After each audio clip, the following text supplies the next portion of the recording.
This is Parker Hannifin's Purpose in Action podcast. I'm your host, Annie Murmann. Today, we are stepping inside a place where science fiction meets reality. The hum of machines, the soft click of lab instruments, the low murmur of engineers deep in thought. This is Parker's Filtration Innovation Center, and it's here in this lab that problems most of us never think about, like how to keep hydrogen fuel cells running clean or how to make air purer, are being tackled every day. And the people working here, they aren't just solving problems, they're designing a cleaner, smarter world. Today, we'll meet Dr. Tyrone Wells, a scientist, engineer, and the kind of problem solver who thrives on the unknown. But it wasn't just the technical challenge that drew him to Parker. It was the ethos. On his first visit, Tyrone saw more than lab equipment and safety protocols. He saw engineers in classrooms, students learning in media centers built by Parker, and a company donating its time and tools to help kids dream bigger. It was the kind of place that aligned with the reasons he got into this field in the first place. I've always loved science. I've always thought that engineering and science is based on helping people. I had an opportunity to come and do an interview with Parker. And what I really loved when I walked in the first day was not only was there an amazing safety culture, but there were all these schools nearby our building that we already had an impact on. We had internships going on. We had recently donated $500,000 to a local school system, and we had boots on the ground representation from engineers at our site in those classrooms, teaching kids, attending seminars, building chemistry labs for them, media centers, engineering rooms. And I thought, this is more than just a job, it's a culture, and I really want to be a part of this. At the heart of Parker's innovation strategy is the Filtration Innovation Center, or PFIC, an 82,000 square foot facility dedicated entirely to advancing filtration technology. It's the largest of its kind in the nation, and it's here in this fast-paced collaborative space where engineers like Dr. Wells and his team listen closely to customers, anticipate change, and develop sustainable solutions that touch everyday lives. We are a facility that helps to generate intellectual property, copyrights, trademarks, new innovations, trade secrets, technology that we will make that doesn't exist anywhere else in the world. If you come down to our building, it has a fairly modest footprint, a modest number of staff that work on a regular basis. You think, what can this small team accomplish? What we're capable of doing is quickly changing priorities as needed to be able to resolve new problems and build solutions for them. And with a small team, we become intimately familiar with what everyone's doing. And I feel like it's that sort of camaraderie at our location that makes us a really interesting place to see. And you can feel that everyone's really excited about the projects that they're working on, that there's a level of engagement and ownership and accountability that comes with building solutions for our customers and for other sites. And it's sort of like an inspiring thing to come and be a part of at the same time too. PFIC isn't just a place where new technologies take shape. It's a reflection of the people and ideas driving them forward. For Dr. Wells and his team, innovation isn't just a process. It's a mindset, a purpose. So markets are volatile, right? It's similar to being on a sea. There is a level of uncertainty that comes with reliance on suppliers, customer needs, governance, and available resources. And you have to play these many different ways as a captain of a ship. One of the key components of it is being able to be flexible and project what kind of challenges might come in the future and build solutions for them ahead of time so that they aren't problems when they arrive at you. And that is the heart of innovation. It is the ability to deal with problems before they become problems. Let's sit with that idea for a moment. Innovation isn't just about responding to today's challenges. It's about anticipating tomorrow's. At PFIC, Dr. Wells and his team are navigating uncharted waters, building tools and technologies for markets that don't exist yet. It's a bold approach, one that helps Parker stay ready for whatever comes next. I have a 2-word phrase, which is basically, what do we do at our innovation center? We build solutions. We are not a problem-solving force. We're not here to rapidly drop whatever we're doing to resolve the next problem that comes down the problem manufacturing line. We build solutions. And the difference between the two is that one is reactionary. You're reacting to a problem. You're reallocating resources for a problem. When you build a solution, you stem where the problems come from. You built a platform that doesn't only exist in its own right, but can serve as a template for solutions to come in the future. And when you build that solution, the amount of problems that exist disappear.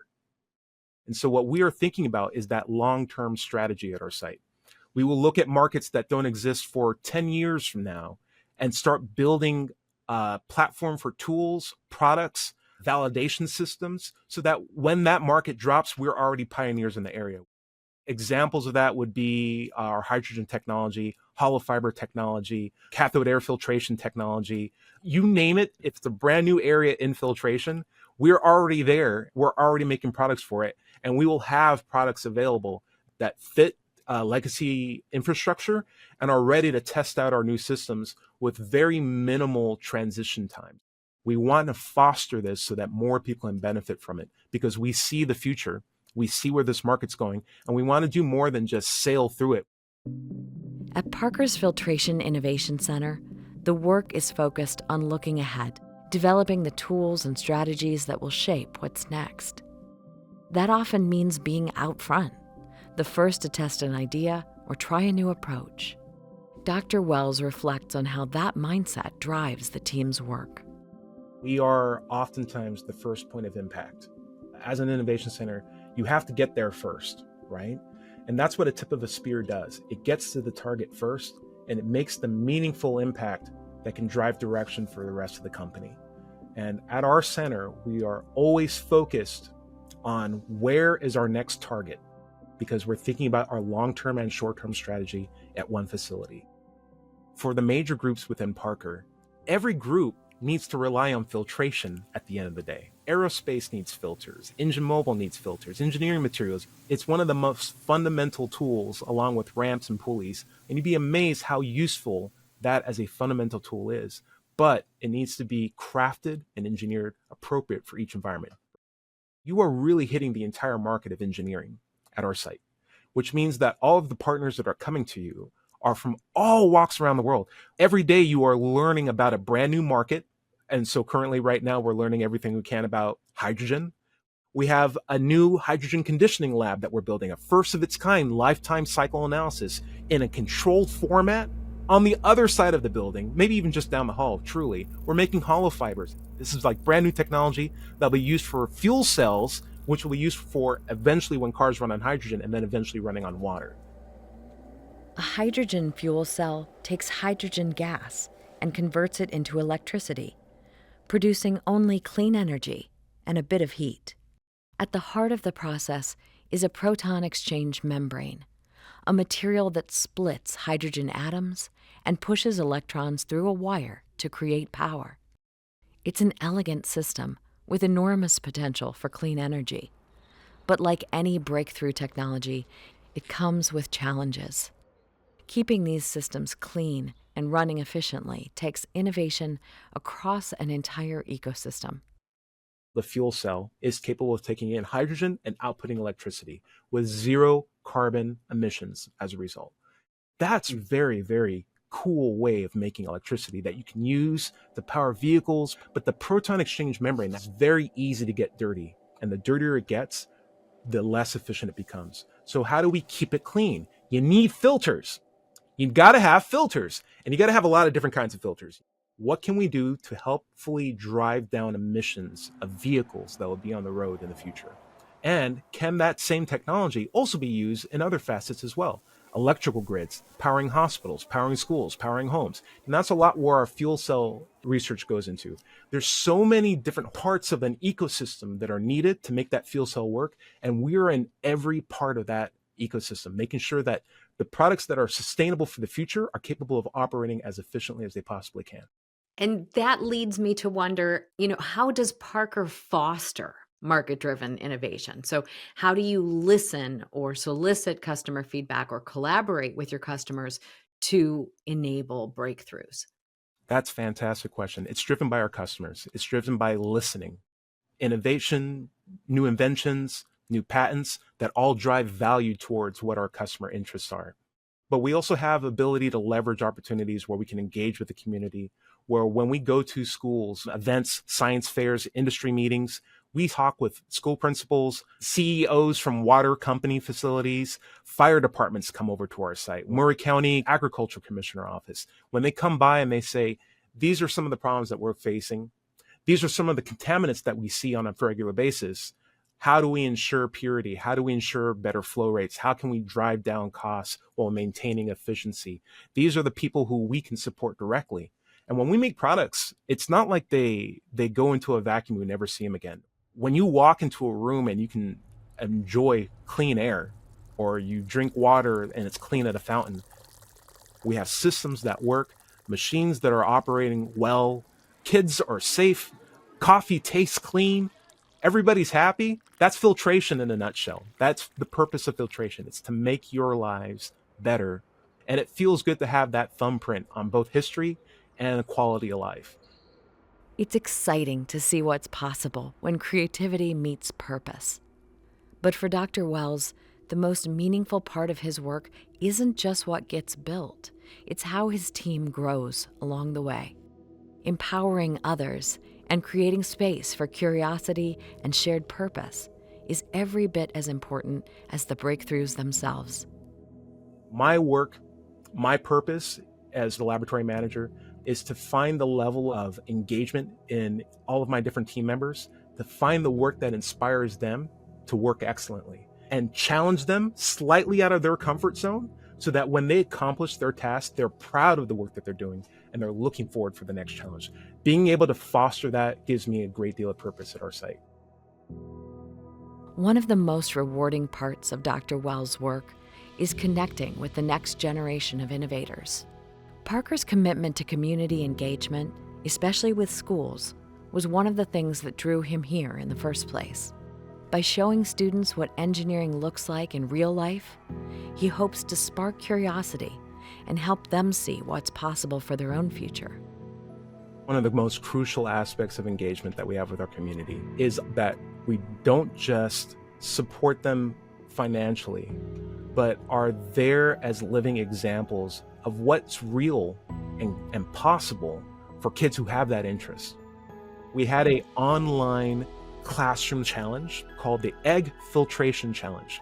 There was a great 9-year-old girl named Alina who won. She not only came up with this multiple tier prototype, but she actually built the contraption and did a quasi PhD thesis presentation. This is my egg filtration idea.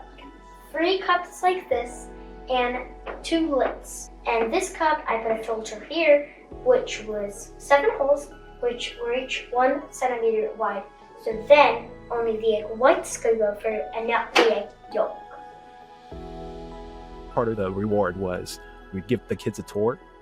I could clearly see from the time she walked in to the time she walked out, a slight switch, a slight change in angle in the trajectory of her interests in life.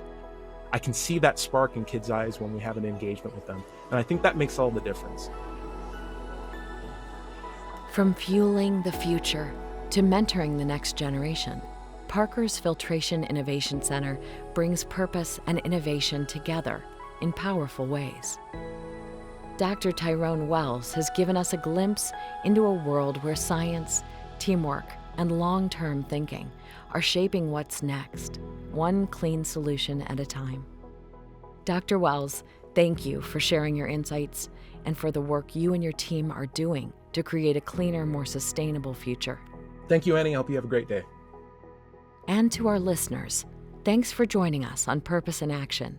If you enjoyed this episode, be sure to follow and stay tuned for more stories from the front lines of technology, sustainability, and human ingenuity. Until next time, I'm Annie Murmann, and this has been Purpose in Action.